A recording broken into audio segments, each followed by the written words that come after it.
This is an unabridged production of A Knight of the White Cross, a tale of the Siege of Rhodes by G.A. Henty. We hope you enjoy. All rights reserved. Preface. My dear lads, the Order of the Knights of St. John, which for some centuries played a very important part in the great struggle between Christianity and Mohammedanism, was, at its origin, a semi-religious body, its members being, like other monks, bound by vows of obedience, chastity, and poverty, and pledged to minister to the wants of the pilgrims who flocked to the holy places, to receive them at their great hospital, or guest house, at Jerusalem, dedicated to St. John the Baptist, and to defend them on their passage to and from the sea, against attack by Moslems. In a comparatively short time the constitution of the order was changed, and the Knights Hospitallers became, like the Templars, a great military order pledged to defend the Holy Sepulchre, and to war everywhere against the Moslems. The Hospitallers bore a leading share in the struggle which terminated in the triumph of the Moslems, and the capture by them of Jerusalem. The Knights of St. John then established themselves at Acre, but after a valiant defence of that fortress, removed to Crete, and shortly afterwards to Rhodes.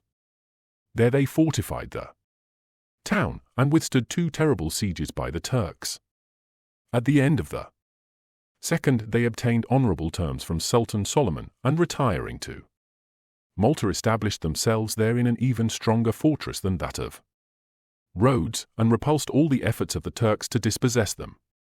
The order was the great bulwark of Christendom against the invasion of the Turks, and the tale of their long struggle is one of absorbing interest, and of the many eventful episodes none is more full of incident and excitement than the first Siege of Rhodes, which I have chosen for the subject of my story. Yours truly, G.A. Henty. Chapter 1. The Kingmaker. A stately lady was looking out of the window of an apartment in the royal chateau of Amboise in the month of June, 1470. She was still handsome, though many years of anxiety, misfortune, and trouble had left their traces on her face. In the room behind her, a knight was talking to a lady sitting at a timber frame. A lad of 17 was standing at another window stroking a hawk that sat on his wrist, while a boy of 9 was seated at a table examining the pages of an illuminated missal. "What will come of it, Eleanor?" the lady at the window said, turning suddenly and impatiently from it. "It seems past belief that I am to meet as a friend this haughty earl, who has for 15 years been the bitterest enemy of my house. It appears almost impossible. 'Tis strange indeed, my queen, but so many strange things have befallen your majesty that you should be the last to wonder at this. At any rate, as you said but yesterday, naught but good can come of it. He has done his worst against you, and one can scarce doubt that if he chooses he has power to do as much good for you, as in past times he has done you evil.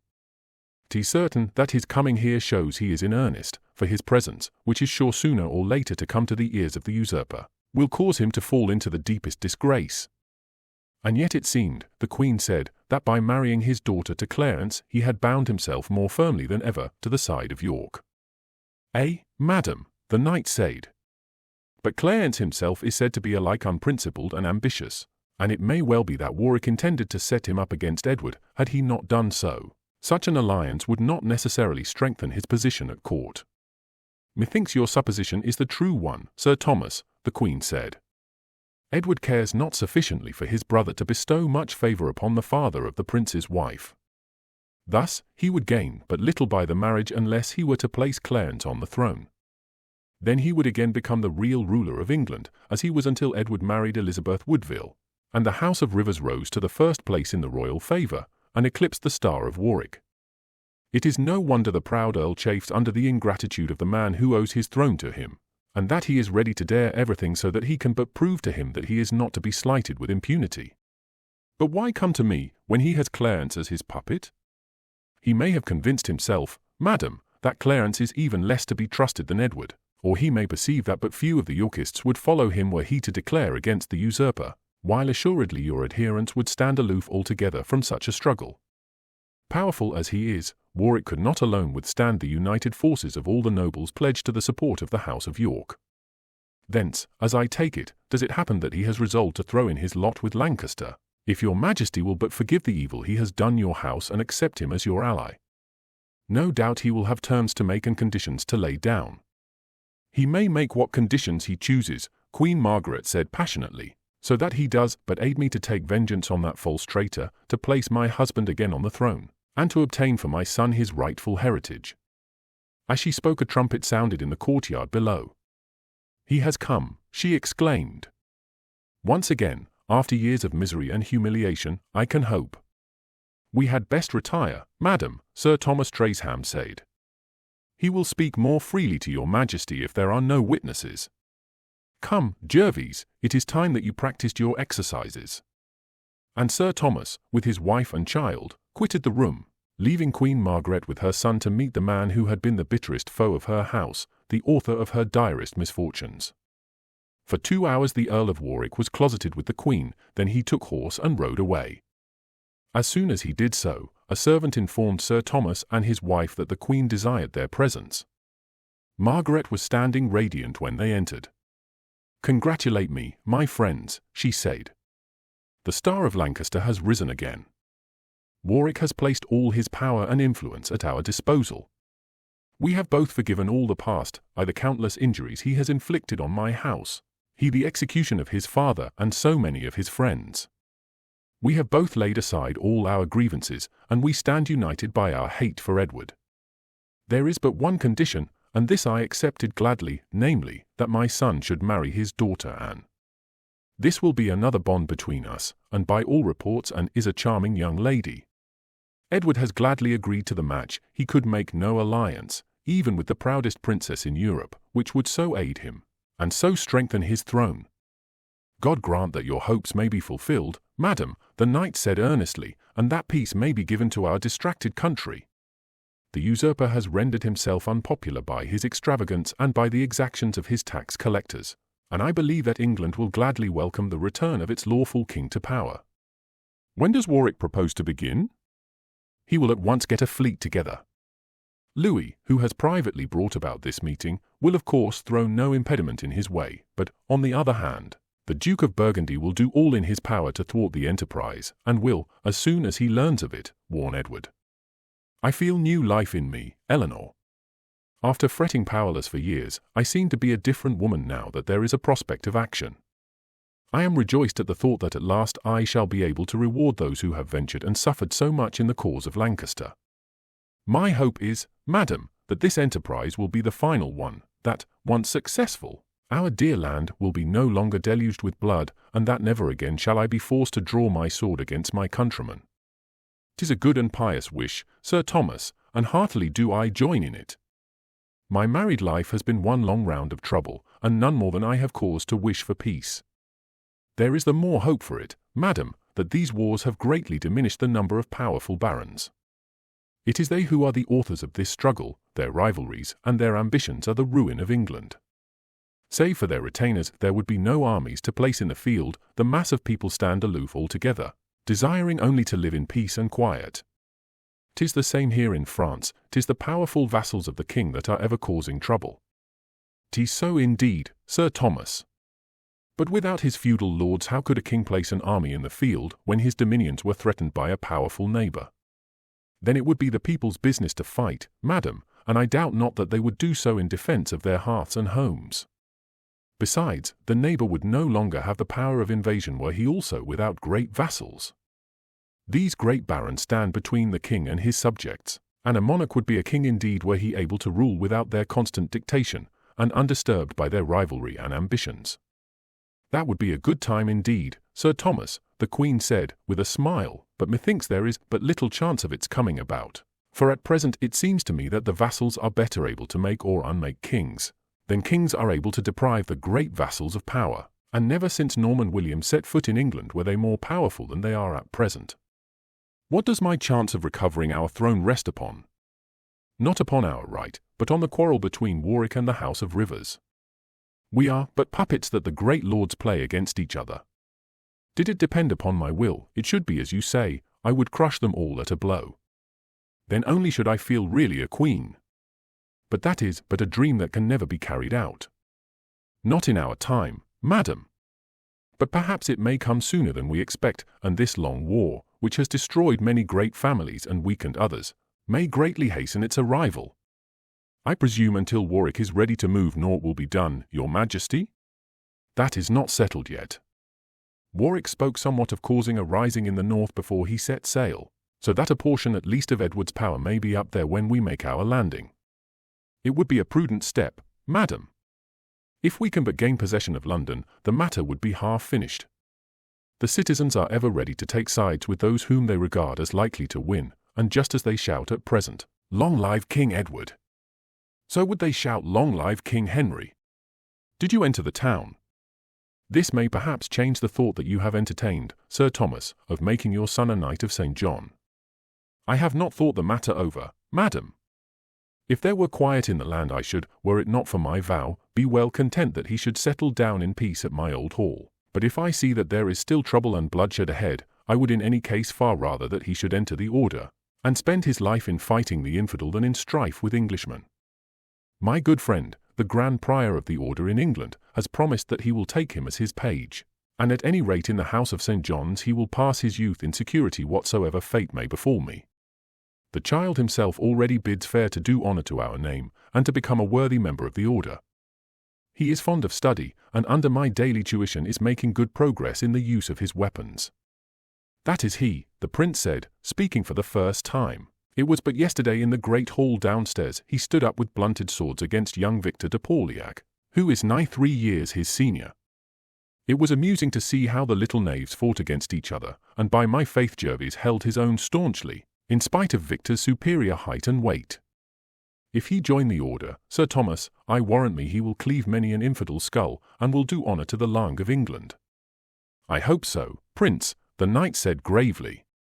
The Moslems ever gain in power, and it may well be that the Knights of St. John will be hardly pressed to hold their own. If the boy joins them it will be my wish that he shall as early as possible repair to Rhodes. She spoke bravely and unfalteringly, but her face had paled when Sir Thomas first made the proposal, and the colour had not yet come back to her cheeks. Bravely spoken, dame, the Queen said warmly.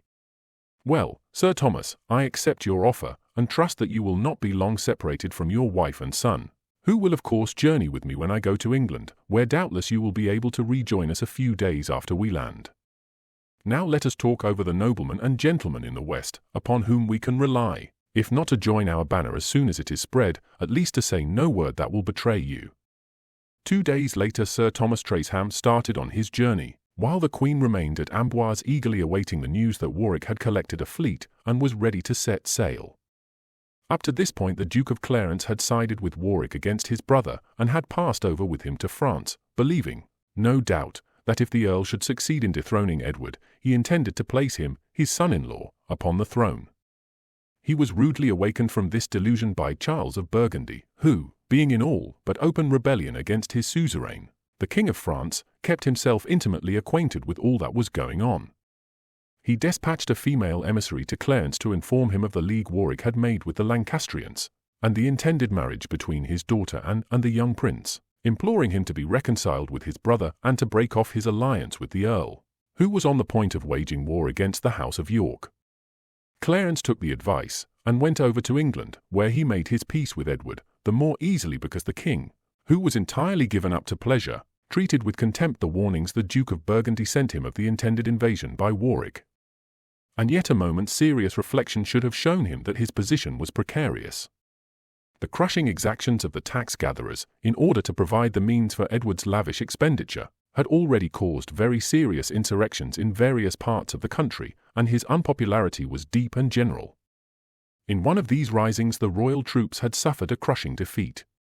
The Earl Rivers, the father, and Sir John Woodville, one of the brothers, of the Queen had, with the Earl of Devon, been captured by the rebels, and the 3 had been beheaded, and the throne had only been saved by the intervention of Warwick. Thus, then, Edward had every reason for fearing the result should the Earl appear in arms against him. He took, however, no measures whatever to prepare for the coming storm, and although the Duke of Burgundy despatched a fleet to blockade Harfleur, where Warwick was fitting out his expedition, and actually sent the name of the port at which the Earl intended to land if his fleet managed to escape from Harfleur, Edward continued carelessly to spend his time in pleasure and dissipation, bestowing his full confidence upon the Archbishop of York and the Marquis of Montague, both brothers of the Earl of Warwick.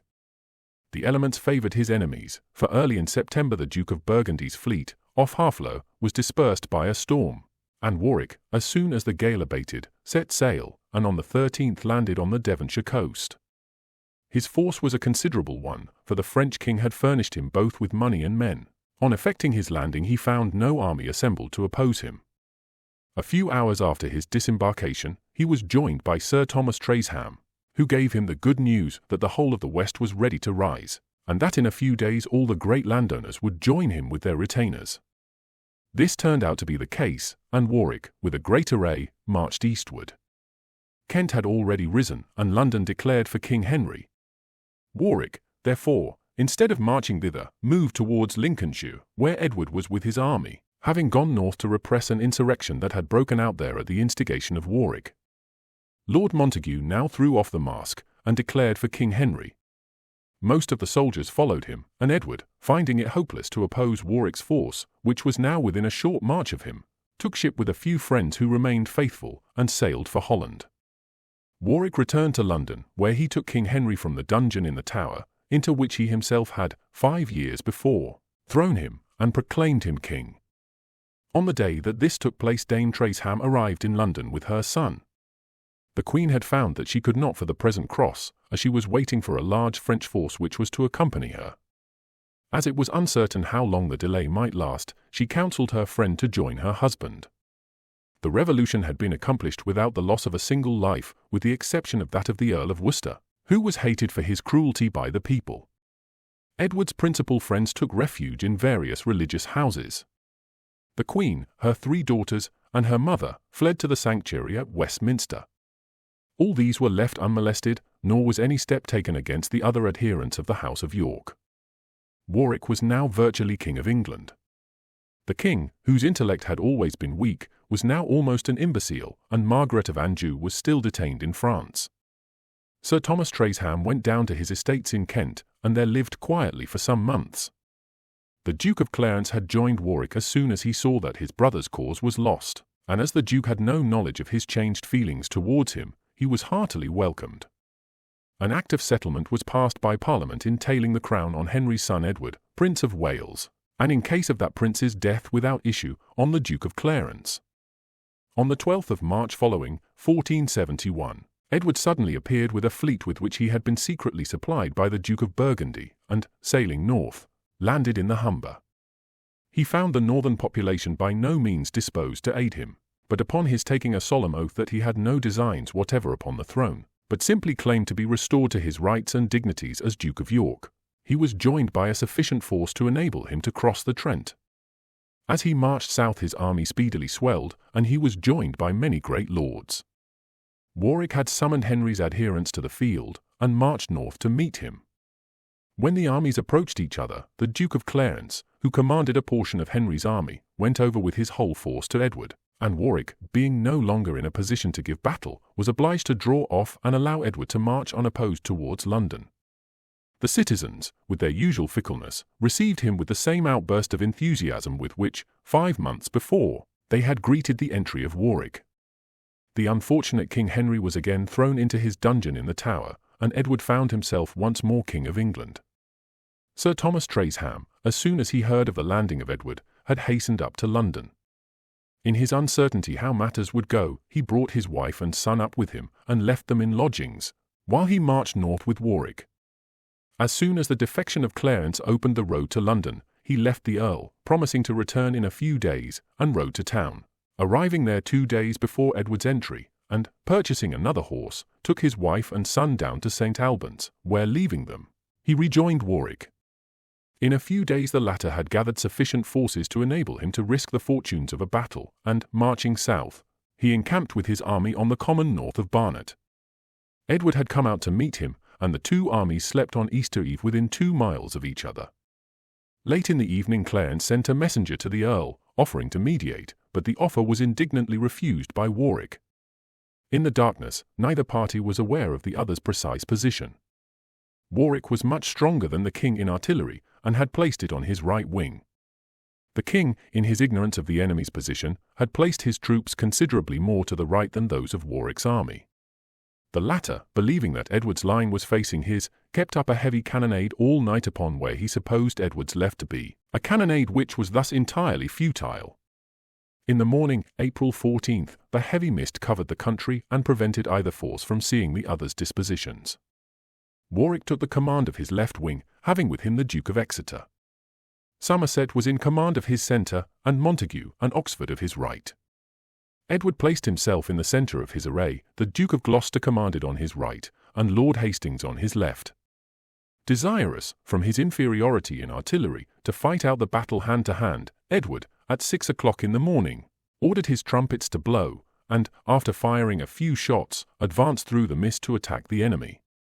His misconception as to Warwick's position, which had saved his troops from the effects of the cannonade during the night, was now disadvantageous to him, for the Earl's right so greatly outflanked his left that when they came into contact Hastings found himself nearly surrounded by a vastly superior force. His wing fought valiantly, but was at length broken by Oxford's superior numbers and driven out of the field. The mist prevented the rest of the armies from knowing what had happened on the king's left. Edward himself led the charge on Warwick's centre, and having his best troops under his command, pressed forward with such force and vehemence that he pierced Somerset's lines and threw them into confusion. Just as Warwick's right had outflanked the king's left, so his own left was outflanked by Gloucester. Warwick's troops fought with great bravery, and, in spite of the disaster to his centre, were holding their ground until Oxford, returning from his pursuit of the king's left, came back through the mist. The king's emblem was a sun, that of Oxford a star with streaming rays. In the dim light this was mistaken by Warwick's men for the king's device, and believing that Oxford was far away on the right, they received him with a discharge of arrows. This was at once returned, and a conflict took place.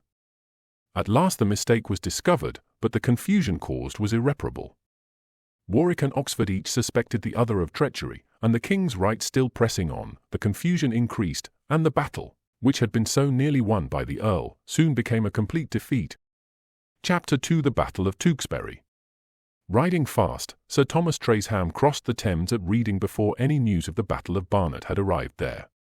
On the third day after leaving St. Albans he reached Westbury, and there heard that the news had been received of the Queen's landing at Plymouth on the very day on which her friends had been defeated at Barnet, and that she had already been joined by the Duke of Somerset, the Earl of Devon, and others, and that Exeter had been named as the point of rendezvous for her friends. As the Lancastrians were in the majority in Wiltshire and Somerset, there was no longer any fear of arrest by partisans of York, and after resting for a day Sir Thomas Tresham rode quietly on to Exeter, where the Queen had already arrived. The Battle of Barnet had not, in reality, greatly weakened the Lancastrian cause. The Earl of Warwick was so detested by the adherents of the Red Rose that comparatively few of them had joined him, and the fight was rather between the two sections of Yorkists than between York and Lancaster. The Earl's death had broken up his party, and York and Lancaster were now face to face with each other, without his disturbing influence on either side. Among those who had joined the Queen was Tresham's great friend, the Grand Prior of St. John's. Sir Thomas took up his lodgings in the house where he had established himself. The Queen was greatly pleased at the arrival of Dame Tresham, and at her earnest request the latter shared her apartments, while Jervis remained with his father. "So this is the young knight of St. John," the prior said, on the evening of the arrival of Sir Thomas. "I would, Tresham, that I were at present at Rhodes, doing battle with the infidels, rather than engaged in this warfare against Englishmen and fellow Christians." "I can well understand that," Sir Thomas said. "I could not hold aloof here, Tresham. The vows of our order by no means hinder us from taking part in the affairs of our own country. The rule of the order is indeed against it, but the rule is constantly broken. Were it otherwise there could be no commanderies in this or any other country. We should have, on entering the order, to abandon our nationality, and to form part of one community in the East. The order is true to its oaths. We cannot defend the Holy Sepulchre, for that, for the present, is hopelessly lost, but we can and do wage war with the infidel. For this funds are necessary as well as swords, and our commanderies throughout Europe supply the funds by which the struggle is maintained, and, when it is needed, send out contingents to help those fighting in the East. It was from the neglect of this cardinal point that the Templars fell. Their commanderies amassed wealth and wide possessions, but unlike us the knights abstained altogether from fulfilling their vows, and ceased to resist the infidel. Therefore they were suppressed, and, with the general approval of Europe, a portion of their possessions was handed over to the Knights of St. John. However, as I understand, it is your wish that as soon as the boy comes of age to wield arms he shall go to Rhodes and become an active member of the order. This is indeed the rule with all neophytes, but having served a certain time they are then permitted to return and join one of the commanderies in their native countries. I do not wish that for Gervase, his father said. At least, I wish him to remain at Rhodes until all the civil troubles are absolutely at an end here. My life has been ruined by them. Loving retirement and quiet, and longing for nothing so much as a life among my tenantry, I have almost from a boy been actively engaged in warfare or have been away as an exile. Here every one of gentle blood has been more or less mixed up in these civil broils. To few of us does it personally matter whether a member of the House of York or Lancaster sits on the throne, and yet we have been almost compelled to take sides with one or the other, and now, in my middle age I am on the eve of another battle in which I risk my life and fortune. If we win I gain naught but the satisfaction of seeing young Edward made King of England. If we lose I am going into exile again, or I may leave my wife a widow, and my child penniless. It is too true, Tresham, and as I am as likely to fall as you are, the child might be left without a protector as well as fatherless. However, against that I will provide. I will write a letter to Peter d'Aubusson, who is the real governor of Rhodes, for the Grand Master Orsini is so old that his rule is little more than nominal. At his death d'Aubusson is certain to be elected Grand Master. He is a dear friend of mine. We entered the order the same year, and were comrades in many a fight with the Moslems, and I am quite sure that when I tell him that it is my last request of him, he will, in memory of our long friendship, appoint your son as one of the Grand Master's pages. As you know, no one, however high his rank, is accepted as a novice before the age of 16. After a year's probation he is received into the body of the order as a professed knight, and must go out and serve for a time in Rhodes. After 3 years of active service he must reside 2 more at the convent, and can then be made a commander. There is but one exception to the rule, namely, that the pages of the Grand Master are entitled to the privilege of admission at the age of 12, so that they become professed knights at 13. Your son is now but 9, you say, and we must remember that d'Aubusson is not yet Grand Master, and Orsini may live for some years yet. D'Aubusson, however, can doubtless get him to appoint the boy as one of his pages. But in any case, there are 3 years yet to be passed before he can go out. Doubtless these he will spend under his mother's care, but as it is as well to provide against everything, I will furnish your dame with a letter to the knight who will probably succeed me as Grand Prior of the English Langue, asking him to see to the care and education of the boy up to the time when he can proceed to Rhodes. We may hope, my dear Tresham, that there will be no occasion to use such documents, and that you and I may both be able personally to watch over his career. Still, it is as well to take every precaution. I shall, of course, give d'Aubusson full particulars about you, your vow, and your wishes. I thank you greatly, old friend, Sir Thomas said. It has taken a load off my mind. I shall leave him here with his mother when we march forward, and bid her, if ill befalls me, cross again to France, and then to keep Gervase with her until she can bring herself to part with him. She has her jewels and a considerable sum of money which I accepted from the man who has been enjoying my estates for the last 5 years, in lieu of the moneys that he had received during that time. Therefore, she will not lack means for some years to come. Besides, Queen Margaret has a real affection for her, and will, doubtless, be glad to have her with her again in exile. When I am old enough, Gervase said, suddenly looking up from a missal of the Grand Prior's which he had been examining, I will chop off the head of the Duke of York and bring mother back to England. You will be a valiant champion, no doubt, my boy, the prior said, laughing. But that is just what your father does not want. Chop off the heads of as many infidels as you will, but leave Englishmen alone, be they dukes or commoners. It is a far more glorious career to be aiding to defend Europe against the Moslem than to be engaged in wars with your own countrymen. If the great lords will fight, let them fight it out themselves without our aid. But I hope that long before you become a man even they will be tired of these perpetual broils, and that some agreement may be arrived at, and peace reign in this unhappy land. Besides, Gervase, his father added, you must bear in mind always that my earnest wish and hope is that you will become a champion of the cross. I took a solemn vow before you were born that if a son were granted to me, I would dedicate him to the service of the cross, and if I am taken from you, you must still try to carry that oath into effect. I trust that, at any rate for some years after you attain manhood, you will expend your whole strength and powers in the defense of Christianity and as a worthy knight of the Order of St. John. Too many of the knights, after serving for 3 years against the infidels, return to their native countries and pass the rest of their lives in slothful ease at their commanderies, save perhaps when at any great crisis they go out for a while and join in the struggle. Such is not the life I should wish you to lead. At the death of your mother and myself, you will have no family ties in England, nothing to recall you here. If the House of York succeeds in establishing itself firmly on the throne, my estates will be forfeited. Therefore, regard Rhodes as your permanent home and devote your life to the order.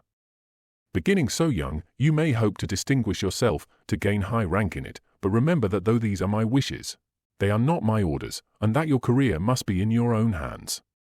I will be a brave knight, father, the boy said firmly.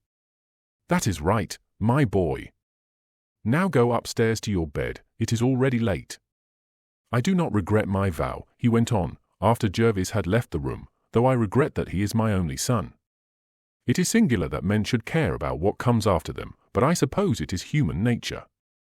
I should have liked to think that my descendants would sit in the old house, and that men of my race and name would long own the estates. But doubtless it is all for the best, for at least I can view the permanent loss of my estates, in case the Yorkists triumph, without any poignant regret. Doubtless it is for the best, Tresham, and you must remember that things may not, even now, turn out as you think. A knight who has done a brave service does not find much difficulty in obtaining from the Pope a dispensation from his vows. Numbers of knights have so left the order and have married and perpetuated their name. It is almost a necessity that it should be so, for otherwise many princes and barons would object to their sons entering the order. Its object is to keep back the eruption of the Moslems, and when men have done their share of hard work, no regret need be felt if they desire to leave the order. Our founder had no thought of covering Europe with monasteries, and beyond the fact that it is necessary there should be men to administer, before it began Edward had sent 200 spearmen to watch a wood near the defenders' lines, as he thought that the Lancastrians might place a force there to take him in flank as he attacked their front. He ordered them, if they found the wood unoccupied, to join in the fight as opportunity might offer. The wood was unoccupied, and the spearmen, seeing the 2 divisions of their army driven backwards, and being thereby cut off from their friends, issued from the wood and, charging down in a body, fell suddenly upon Somerset's rear. Astounded and confused by an attack from such a quarter, and believing that it was an act of treachery by one of their own commanders, Somerset's men, who had hitherto been fighting with the greatest bravery, fell into confusion. Edward's quick eye soon grasped the opportunity, and rallying his troops he charged impetuously down upon the Lancastrians, seconded hotly by Gloucester and his division. The disorder in Somerset's line speedily grew into a panic, and the division broke up and fled through the lanes to the right and left. Somerset, after in vain trying to stop the panic, rode furiously back into the camp, followed by his principal officers, and riding up to Lord Wenlock he cleft his head in 2 with a battle-axe. His resentment, although justified by the inactivity of this nobleman at such a crisis, was yet disastrous, as it left the centre without a leader and threw it into a state of disorganization, as many must have supposed that Somerset had turned traitor and gone over to the enemy. Before any disposition could be made, Edward and Gloucester poured their forces into the camp, and the Lancastrians at once broke and fled. Many of their leaders took refuge in the church, an asylum which they deemed inviolable, and which the Lancastrians had honourably respected in their hour of triumph. Among them were the Duke of Somerset, the Grand Prior of the Order of St. John, Sir Humphrey Audley, Sir Jervis of Clifton, Sir William Gainsby, Sir William Carey, Sir Henry Rose, Sir Thomas Tresham, and 7 esquires. Margaret of Anjou fell into the hands of the victors. As to the fate of the young prince, accounts differ. Some authorities say that he was overtaken and slain on the field, but the majority related that he was captured and taken before Edward, who asked him, "What brought you to England?" On his replying boldly, "My father's crown and mine own inheritance," Edward struck him in the mouth with his gauntlet, and his attendants, or some say his brothers, at once despatched the youth with their swords. The king, with Gloucester and Clarence, then went to the church at Tewkesbury, where the knights had taken refuge, burst open the doors, and entered it. A priest, bearing the holy vessels, threw himself before the king, and would not move until he promised to pardon all who had taken sanctuary there. The king then retired, and trusting in the royal word, the gentlemen made no attempt to escape, although it is said that they could easily have done so. 2 days later a party of soldiers by the king's orders broke into the church, dragged them from the foot of the altar, and beheaded them outside. The news of the issue of the fatal battle of Tewkesbury, the capture of the queen, and the death of the prince, was borne to Exeter by fugitives on the following day. Beyond the fact that the Earl of Devon and other nobles were known to have been killed, and Somerset with a party of knights had taken sanctuary, they could give no details as to the fate of individuals. In the deepest distress at the utter ruin of the cause, and in ignorance of the fate of her husband, who she could only hope was one of those who had gained sanctuary, Dame Traceham prepared for flight. This accomplished, she had only to wait, and sit in tearless anguish at the window, listening intently whenever a horseman rode past. All night her watch continued. Gervase, who had cried himself to sleep, lay on a couch beside her. Morning dawned, and she then knew that her husband would not come, for had he escaped from the field he would long ere this have been with her. The messenger with the news had arrived at 8 the previous morning, and, faithful to her husband's wishes, at that hour she ordered the horses to be brought round, and, joining a party of gentlemen who were also making for the coast, rode with them to Plymouth. Arrangements were at once made with the captain of a small ship in the port, and 2 days later they landed at Hunfleur, where Sir Thomas had enjoined his wife to wait until she heard from him or obtained sure news of his fate. A week after her arrival the news was brought by other fugitives of the violation of the sanctuary by the king, and the murder of Somerset and the gentleman with him, of whom Sir Thomas Traceham was known to have been one. The blow proved fatal to Dame Traceham. She had gone through many trials and misfortunes, and had ever borne them bravely, but the loss of her husband completely broke her down. Save to see his wishes concerning their son carried out, she had no longer any interest in life or any wish to live. But until the future of Gervase was assured, her mission was unfulfilled. His education was her sole care. His mornings were spent at a monastery, where the monks instructed the sons of such of the nobles and gentry of the neighborhood as cared that they should be able to read and write. In the afternoon he had the best masters in the town in military exercises. His evenings he spent with his mother, who strove to instill in him the virtues of patience, mercy to the vanquished, and valor, by stories of the great characters of history. She herself spent her days in pious exercises, in attending the services of the church, and in acts of charity and kindness to her poorer neighbors. But her strength failed rapidly, and she was but a shadow of her former self when, 2 years and a half after her arrival at Hunfleur, she felt that if she was herself to hand Gervase over to the Order of St. John, she must no longer delay. Accordingly, she took ship to London, and landing there made her way with him to the dwelling of the Order at Clerkenwell. It was in process of rebuilding, for in 1381 it had been first plundered and then burned by the insurgents under Wat Tyler. During the 90 years that had elapsed since that event the work of rebuilding had proceeded steadily, each Grand Prior making additions to the pile which, although not yet fully completed, was already one of the grandest and stateliest abodes in England. On inquiring for the Grand Prior, and stating that she had a letter of importance for him, Dame Traceham and her son were shown up to his apartment, and on entering were kindly and courteously received by him when informed that she was the widow of the late Sir Thomas Traceham. "I am the bearer of a letter for you, given into my hand by my husband's dear friend your predecessor," she said, "a few days before his murder at Tewkesbury. It relates to my son here." The Grand Prior opened the letter and read it. "Assuredly, madam, I will carry out the wishes here expressed," he said. "They are, that I should forward at once the letter he has given you to Sir Peter d'Aubusson, and that until an answer is received from him, I should take care of the boy here, and see that he is instructed in all that is needful for a future knight of our order. I grieve to see that you yourself are looking so ill." "My course is well nigh run," she said. "I have, methinks, but a few days to live. I am thankful that it has been permitted to me to carry out my husband's wishes, and to place my boy in your hands. That done, my work on earth is finished, and glad indeed am I that the time is at hand when I can rejoin my dear husband. We have a building here where we can lodge ladies in distress or need, Dame Traceham, and trust that you will take up your abode there." "I shall indeed be thankful to do so," she replied. I know no one in London, and few would care to lodge a dying woman. We are Hospitallers, the Grand Prior said. That was our sole mission when we were first founded, and before we became a military order, and it is still a part of our sworn duty to aid the distressed. A few minutes later Dame Tresham was conducted to a comfortable apartment and was given into the charge of a female attendant. The next day she had another interview with the Grand Prior, to whom she handed over her jewels and remaining money. This she prayed him to devote to the furnishing of the necessary outfit for Jervis. She spent the rest of the day in the church of the hospital, had a long talk with her son in the evening, giving him her last charges as to his future life and conduct, and that night, as if she had now fulfilled her last duty on earth, she passed away, and was found by her attendant lying with a look of joy and peacefulness on her dead face. Jervis's grief was for a time excessive. He was nearly 12 years old, and had never until now been separated from her even for a day. She had often spoken to him of her end being near, but until the blow came he had never quite understood that it could be so. She had, on the night before her death, told him that he must not grieve overmuch for her, for that in any case they must have soon been sundered, and that it was far better that he should think of her as at rest and happy, than as leading a lonely and sorrowful life.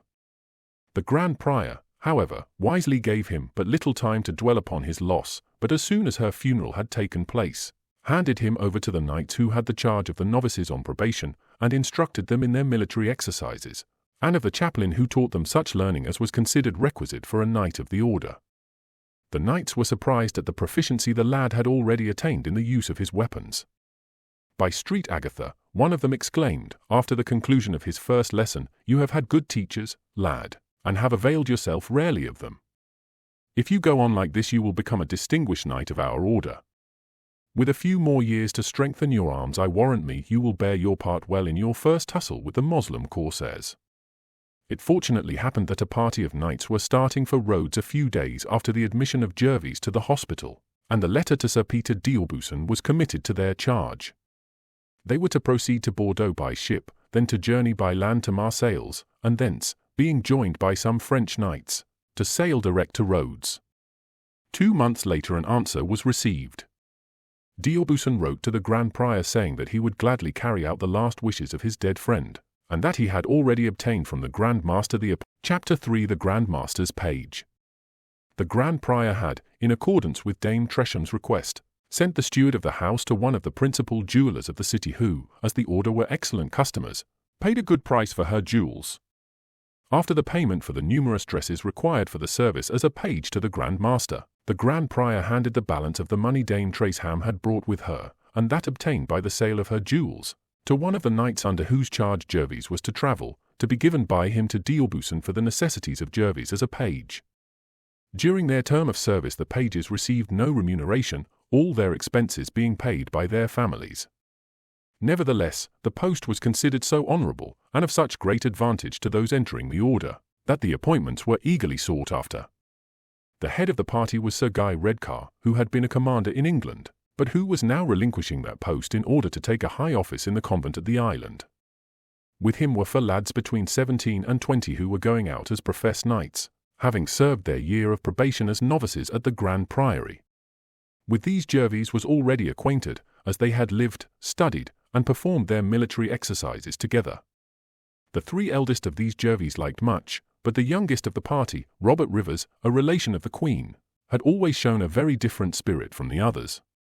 He was jealous that a member of one of the defeated and disinherited Lancastrian families should obtain a post of such honour and advantage as that of page to the Grand Master, and that thus, although 5 years younger, Jervis should enter the order on an equality with him. In point of strength and stature he was, of course, greatly superior to Jervis, but he had been spoilt from his childhood, was averse to exercise, and dull at learning, and while Jervis was frequently commended by his instructors, he himself was constantly reproved, and it had been more than once a question whether he should be received as a professed knight at the termination of his year of novitiate. Thus, while the other lads treated Jervis kindly, and indeed made rather a pet of him, Robert Rivers ignored him as much as possible, and if obliged to speak to him did so with a pointed rudeness that more than once brought upon him a sharp reproof from his companions. Jervis himself was but little affected by Robert's manner.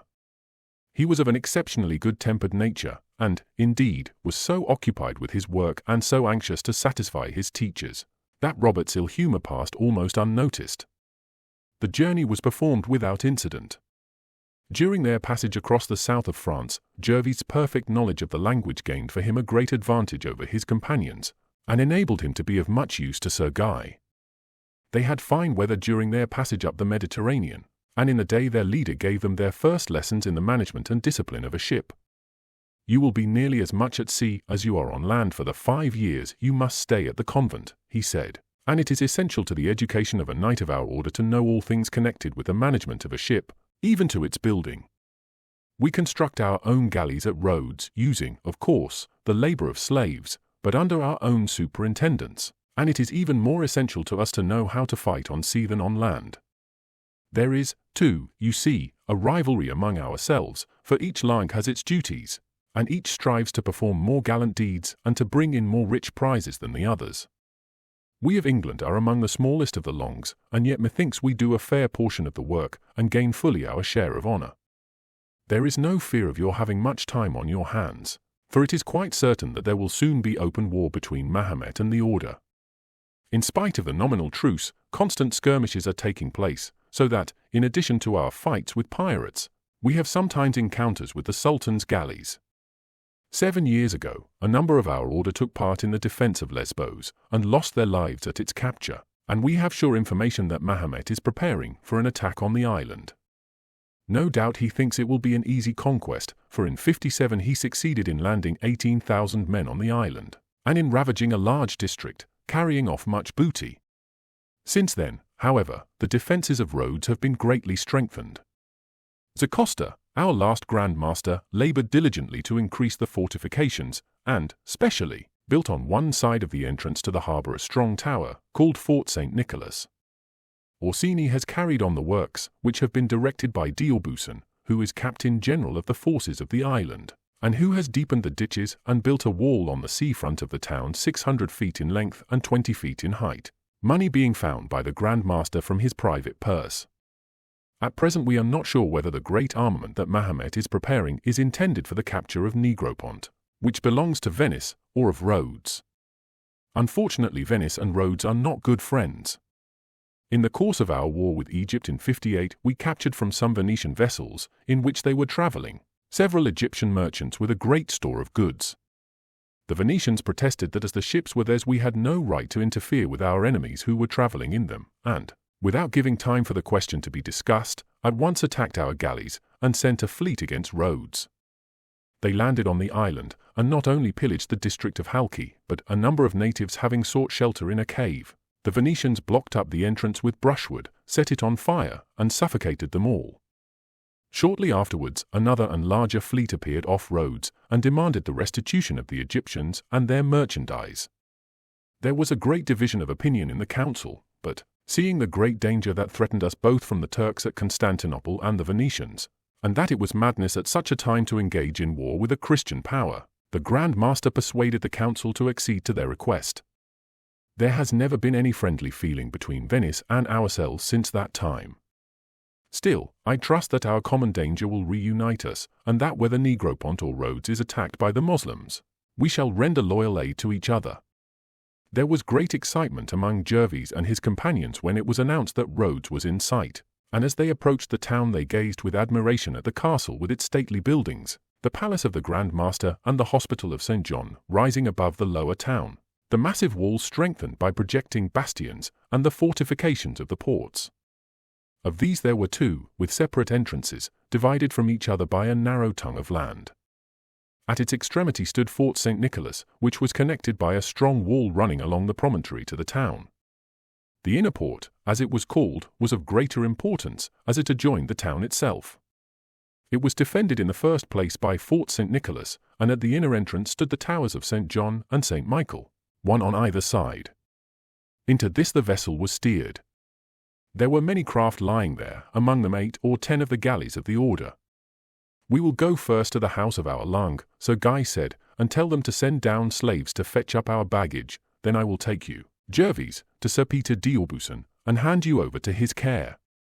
On landing, Gervais was surprised at the number of slaves who were laboring at the public works, and who formed no small proportion of the population in the streets. Their condition was pitiable. They were, of course, enemies of Christianity, and numbers of them had been pirates, but he could not help pitying their condition as they worked in the full heat of the sun under the vigilant eyes of numbers of overseers, who carried heavy whips in addition to their arms. Their progress to the upper city was slow, for on their way they met many knights, of whom several were acquainted with Sir Guy, and each, after greeting him, demanded the latest news from England, and in return gave him particulars of the state of things at Rhodes. At last they arrived at the house of the English Lang. The order was divided into longs or nationalities. Of these there were 8: Provence, Auvergne, France, Italy, Germany, England, Aragon, and Castile and Portugal. The French element was by far the strongest. The order had been founded in that country, and as it possessed no less than 3 longs, and held the greater part of the high official positions in the order, it was only kept in check by the other longs acting together to demand their fair share of dignities. The Grand Master's authority was considerable, but it was checked by the council, which was composed of the bailiffs and knights of the highest order, known as Grand Crosses. Each lang had its bailiff elected by itself. These resided constantly at Rhodes. Each of these bailiffs held a high office, thus the bailiff of Provence was always the grand commander of the order. He controlled the expenditure, superintended the stores, and was governor of the arsenal. The bailiff of Auvergne was the commander-in-chief of all the forces, army, and navy. The bailiff of France was the grand hospitaller, with the supreme direction of the hospitals and infirmaries of the order, a hospital in those days signifying a guest house. The bailiff of Italy was the grand admiral, and the bailiff of England was chief of the light cavalry. Thus the difficulties and jealousies that would have arisen at every vacancy were avoided. In the early days of the order, when Jerusalem was in the hands of the Christians, the care of the hospitals was its chief and most important function. Innumerable pilgrims visited Jerusalem, and these were entertained at the immense guest house of the order. But with the loss of Jerusalem and the expulsion of the Christians from Palestine, that function had become of very secondary importance, although there was still a guest house and infirmary at Rhodes, where strangers and the sick were carefully attended by the knights. No longer did these ride out to battle on their war horses. It was on the sea that the foe was to be met, and the knights were now sailors rather than soldiers. They dwelt at the houses of their respective longs. Here they ate at a common table, which was supplied by the bailiff, who drew rations for each night, and, passing along the walls of the Grand Master's palace, which was a strongly fortified building, and formed a citadel that could be defended after the lower town and the rest of the castle had been taken, they came to the western angle of the fortifications. You must know that each lang has charge of a separate part of the wall. From the foot of the mole of St. Nicholas to the Grand Master's palace it is in charge of France. On the line where we now are, between the palace and the gate of St. George, it is held by Germany. From that gate to the Spanish Tower Auvergne is posted. England takes the wall between the Spanish Tower and that of St. Mary. You defend only the lower story of that tower, the upper part being held by Aragon, whose charge extends up to the gate of St. John. Thence to the Tower of Italy, behind which lies the Jews' quarter, Provence is in charge, while the sea front thence to the mole of St. Nicholas is held by Italy and Castile, each taking half. Not only have the longs the charge of defending each its portion of the wall, but of keeping it in order at all times, and I may say that nowhere is the wall better kept or more fairly decorated with carvings than where England holds. You have not told me who defends the palace itself. That is in charge of a force composed of equal numbers of picked knights from each lang. Gervais leant on the battlement and looked with admiration at the scene beyond. The land side was surrounded by hills, the ground rising very gradually from the foot of the walls. Every yard of ground was cultivated and was covered with brilliant vegetation. Groves and orchards occurred thickly, while the slopes were dotted with chapels, summer houses, in which the natives of the city spent most of their time in the hot season, and other rustic buildings. "What a rich and beautiful country," he said. "It is very pleasant to look at," de Lisle agreed. "But all this would be a sore disadvantage to us if the Turks were besieging us, for the groves and orchards would conceal their approaches. The walls and buildings would give them shelter, and our cannon would be of little use until they reached the farther side of the ditch. If the Turks come, I hear it is decided to level all the buildings and walls, and to chop down every tree. If they were to plant their cannon on the hills, they would do us much harm," Gervais remarked. "The Turks are clumsy gunners, they say," Duville replied, "and they would but waste their powder and ball at that distance, without making a breach in our walls. Even if they did, they could surely scarce pass the deep fosse, Jervis said, looking down into the tremendous cutting in the solid rock that ran round the whole circuit of the walls. It was from 40 to 60 feet deep and from 90 to 140 feet wide.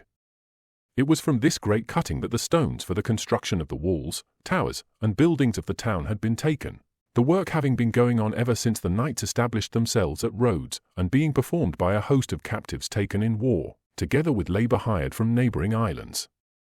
Upon this immense work the order had expended no small proportion of their revenue since their capture of the island in 1310, and the result was a fortress that, under the conditions of warfare of that age, seemed almost impregnable, and this without any natural advantage of position. In addition to the 5 great towers or bastions, the wall was strengthened by square towers at short intervals. On looking down from the wall upon which the 3 pages were standing, onto the lower town, the view was a singular one. The houses were all built of stone, with flat roofs, after the manner of most eastern cities. The streets were very narrow, and were crossed at frequent intervals by broad stone arches. These had the effect, not only of giving shelter from an enemy's fire, but of affording means by which troops could march rapidly across the town upon the roofs of the houses to reinforce the defenders of the wall, wherever pressed by the enemy.